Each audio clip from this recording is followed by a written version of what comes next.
Everybody, how you doing? Father Bob and my dog Arlo from the South Campus here for the South Campus Show. Beautiful afternoon.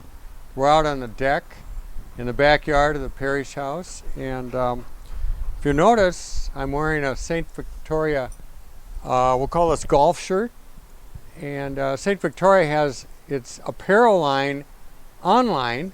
If you're an online shopper, this is your thing. Check it out. We've got a variety of things, and jackets and shirts and so forth. Pretty cool. Let them know where you're from, St. Victoria Parish family. But today we've got a special guest. This is the first time. Love to have you meet our great parish team. And with us today as a guest, Emily Klinker. Come on in, Emily. Hi, Father. How you Hi, doing? Arlo. Yeah, Hi, Arlo. Arlo. Say hi to Emily. Hi. So, Emily has been with the parish a number of years. I'm going to let her tell you what she does and so forth. But Emily, just tell us a little bit. Well, first of all, where are you from and home and growing up years? What about that? Home currently is in Chaska, but I consider Indiana home. I lived in Indiana for about 25 years, so I'm quickly approaching that length of time here in Minnesota. I've been here 20 years.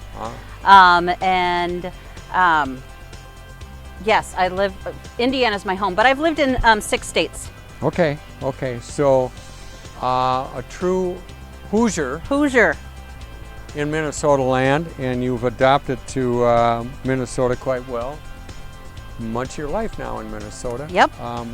What about growing up, family, anything you want to say about that? I know it's 6 states you mentioned. Sure, yes. We moved to Indiana when I was in 2nd grade. So my dad worked for an oil company, so we did a lot of moving. So Texas, North Carolina, Texas again, Kentucky, Massachusetts. I have 3 sisters and a brother. Everybody lives in Indiana except for me and my sister that lives in Wisconsin. I have 3 children. 2 of my 3 children live here in Minnesota. 1 lives in Tennessee, and they are adult children. They're 18, 21, and 23. That would make you, what do they call it, an empty nester? Almost. Just about? Almost. I'm sending my baby to college soon. Okay, that's a benchmark moving on like that. Beautiful. So, Indiana, Minnesota. Tell us a little bit about how you got involved in your ministry here at St. Victoria. At St. Victoria?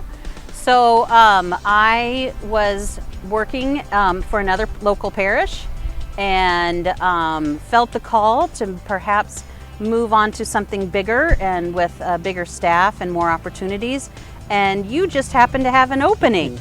So God answered the prayer, and I have been here for almost exactly 8 years. I believe my anniversary is next week. Wow. I can say that's gone quickly, but you might say easy for you to say. It depends on the day. Yeah. Some days, yes. Beautiful. Well, just about that, what do you most enjoy about parish ministry and the work you do as faith formation director and all of that? That's your field. So my long title is Director of Adult, Children, and Youth Formation. Easier to say, Director of Faith Formation. Of those 3 categories, my favorite is adult.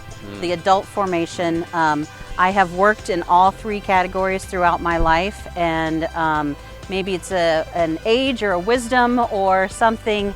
I do book clubs with women, and I love to be a part of Bible studies and even Soul Core that we do. All those great different opportunities to be with the adults, because when adults come, they've chosen to be there. And not that the kids don't want to be there, because we have a phenomenal program for the kids and the youth. But the adults are just different. I get fed, and I enjoy seeing others on their journey. Sure. I found that, Emily, in ministry, it's a variety pack, and it's all over, and that's what I love about parish ministry. It's so much variety, but you kind of know where your gift is and where you're called to, and I've heard when you don't think about it, because it's so natural, that's probably where you should be and do a beautiful job with the adults and so forth.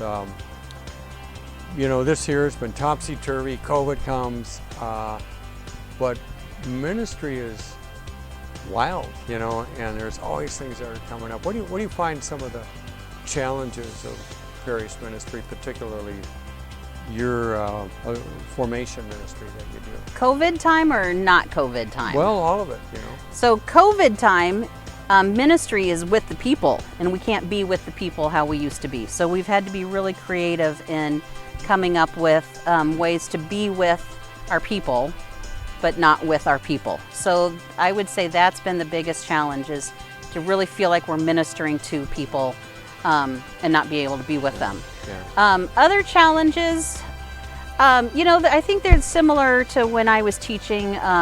It's the kids come and they've had a long day, or the parents come and they just want a little bit of a break. We've got, you know, I've got a phenomenal staff here at St. Victoria, and then the Faith Formation team we click and we're doing so well.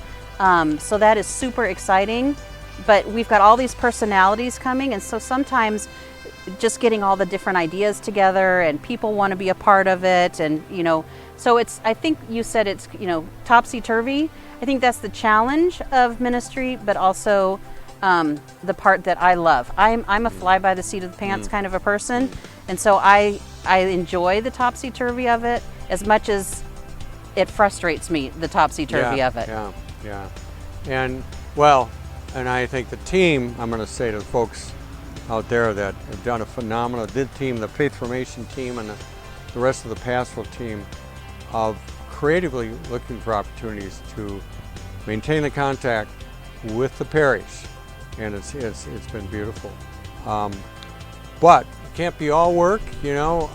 What about when you're off duty and at home kicking back? What do you do? What do you enjoy doing as apart from work and the job you do there?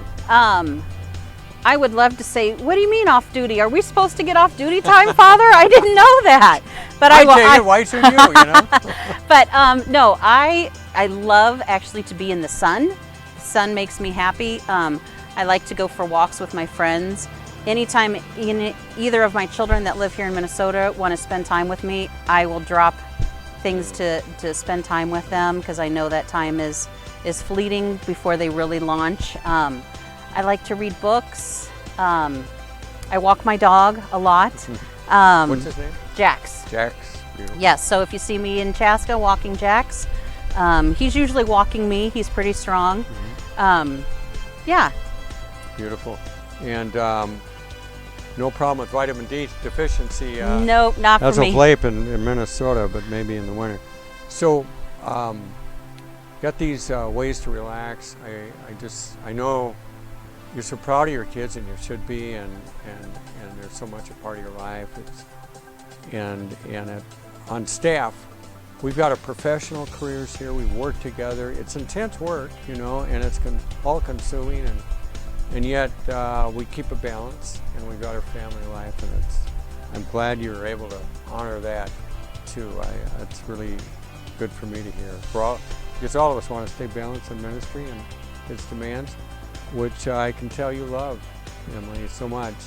You know, we got one more question, if you don't mind, and this is from the audience. We call it the Magic Cat here. Awesome. And coming right here, Arlo, are you going to help pick it? Now, if you don't like this question, I give you another one, but that's it. But being the spontaneous kind of person you are, check that out and tell me what it is. Oh, this one is actually perfect. Okay. This one says, what would you like to receive for your next birthday? Because my birthday's coming up pretty quick. Wow, what would I like to receive for my next birthday? You know what I would love? I would love to spend time with all three of my children, and that's not actually possible. But even if I get to spend time with two of my three children, and it doesn't really matter what that we do, just that all of us are together, that would be beautiful. And if my children are listening, what I want is a Roomba. I want one of those automated vacuums. I don't even know what it was. But, It's a robot vacuum that okay, goes okay. around and vacuums for you. you get a little remote or what? Yeah, you cool. program it and all those Yeah, kind of yeah. things. Wonderful. Yeah, I thought you were going to say a firecracker. Do you know why that might be appropriate? It's 4th of July Yes. is Emily's birthday. Big Bang Theory came and Yes. Emily Klinker came into the world. Fireworks are just, I assume that's part of my birthday, so if it's not, then there's a problem. So You will have them. You I have will- them every year. I will You can have count on them. that. Emily, thank you so much. Love having you on staff, and the energy and the enthusiasm and the devotion and the faith you bring is awesome. And Emily is always there, always showing up. And I so respect that in her, and I just get a good feeling when I see her because I know it's going to get done.